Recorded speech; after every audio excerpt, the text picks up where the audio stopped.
Hello, Virgo. This is Maxine Taylor, and I've got your astrological forecast for April 2019 right here. Um, oh, my goodness. Oh, I love where Mars is in your solar 10th house in your chart. Oh, my word. Okay, I'm gonna act like a Virgo and do it sequentially. I've just acted like a Gemini. Oh, I love Mars. And so I'm going to start correctly. We'll start over here in the 7th house with Mercury and Venus. Mercury is what we think about and talk about, and Venus is what we love. They're both in Pisces, which is a divinely inspired sign. It is your opposite sign, and so you understand it because opposites understand one another. You love your relationships, whether personal or business. You're thinking about them, you're talking to them.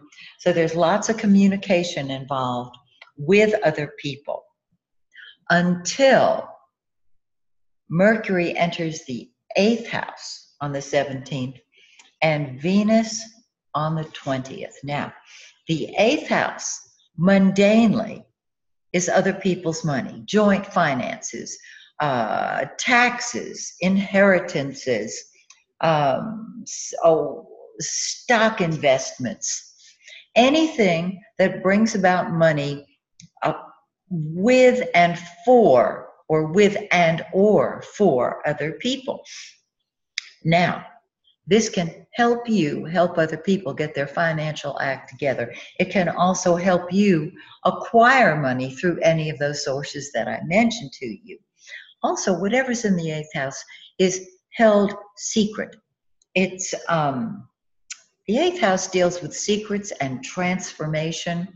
And so your love nature and your thinking can undergo a transformation during the time that Mercury and Venus are in your 8th house. This happens once a year and can be very helpful to your personal spiritual growth, needless to say. So you bring gifts, you bring love, you bring ideas to other people. Now the sun, the center of our life, our ego, is in that 8th house, while Venus and Mercury are in the 7th, and so your ego is undergoing a transformation. You may be imposing your ego on other people in order so that you can help them do what you believe is right for them financially. You let me know how that comes out. Most people really want to do things their way, but they may have asked for your help. And if you are well versed in that, this brings success. Sun in the 8th brings success. Now, on the 20th, the sun enters your 9th house. And this allows you to see a much bigger picture than you saw before. You see more options open to you. The 9th house is long distance travel. Are you thinking of doing that? It deals with higher education. It deals with the big picture. And so here you are looking at a much bigger picture.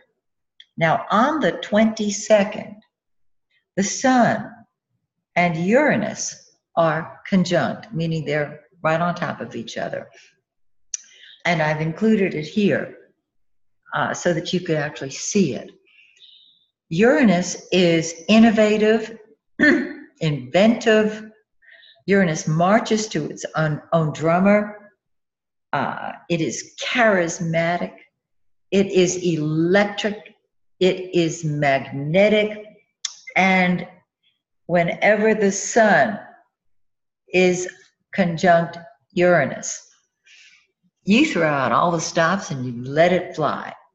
And so what I'm going to suggest to you is that you plan something special on the 22nd of April so that you can express your uniqueness. My suggestion would be that since Uranus rules electronics and electricity, yes, you can travel. Of course you can travel. But carry your luggage on. You know what I mean? because you're ready to bust loose. Now, what I was looking at earlier, this fabulous Mars in your ninth house. Excuse me, in your 10th house. See, I'm still looking at the ninth house with Uranus. In your 10th house. The 10th house is your career, your public image. Wherever Mars is what you throw yourself into. It becomes number one. So your career and your public image are number one. You fight with it or for it, wherever Mars is. So you fight for your career, and you might fight to move upward in your career. And my suggestion is that you absolutely do it. Do not make lateral moves after Venus and Mercury move out of the 7th house. 7th house is lateral moves. 10th house, upward mobility. Put your ambitions into action. Now, do you have two projects in mind? Mars is in Gemini, a double-bodied sign. And so you can be very successful at multitasking in your career. Now, we have a new moon on the 5th. The new moon is when energy starts moving forward. And there it is in your 8th house of other people's money, other people's values, everything that I described earlier about the 8th house.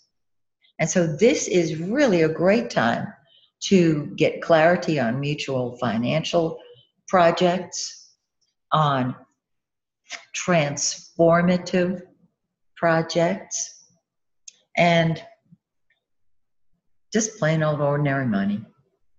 It's really cool. As the moon starts growing, give it a couple of weeks, and we've got a full moon on April 19th in 29 degrees of Libra, the last degree of Libra, politically correct Libra, charming Libra. Find 29 degrees in your birth chart, and you'll be able to combine it with this solar chart. This full moon is 1 degree behind the 3rd cusp. Anything close to a cusp is really, really extra strong. 3rd house then is activated, and the 3rd house deals with the written and spoken word. It's communication, correspondence, transportation, ideas galore. So, are you thinking of writing a book, a blog? With this full moon, you will be enabled, encouraged, and just have the freedom to express yourself. And I want to encourage you to do that, because this is the house of communication. And when we express ourselves, we feel so good. When we tell our truth, we feel so good. Now, there are 2 more things I want to talk about. The eclipses that we had in January. They are at their peak 3 to 4 months from any eclipse is at its peak 3 to 4 months after it occurs, meaning those January eclipses are strongest right now, April and also May. So, on January 5th, we had our first eclipse in 15 Capricorn. In your solar chart, it fell in your 5th house of children, fun and games, and anything dealing with enjoyment. Find it in your birth chart and combine it. This is a solar eclipse, so it was on a new moon, and the action is really kicking in now. The full moon, the lunar eclipse, on January 21st, was in 1 degree of Leo, right there on your 12th cusp. And what this particular eclipse is triggering is the desire to be off by yourself, away from everybody. Well, look what you've got going here. You've got Mars in the 10th. That is out front. You've got Mercury and Venus in the 7th. That interacts with other people. Fortunately, early on in the month, The sun is in the 8th house, so you have privacy. However, this Mars in the 10th is so active, so out there, that you will enjoy the ability to create solitude and privacy for yourself, to get away, to recharge. So that is your beautiful forecast for April. Join me next month when we'll do it again. So till then, may the stars shine brightly on you and yours.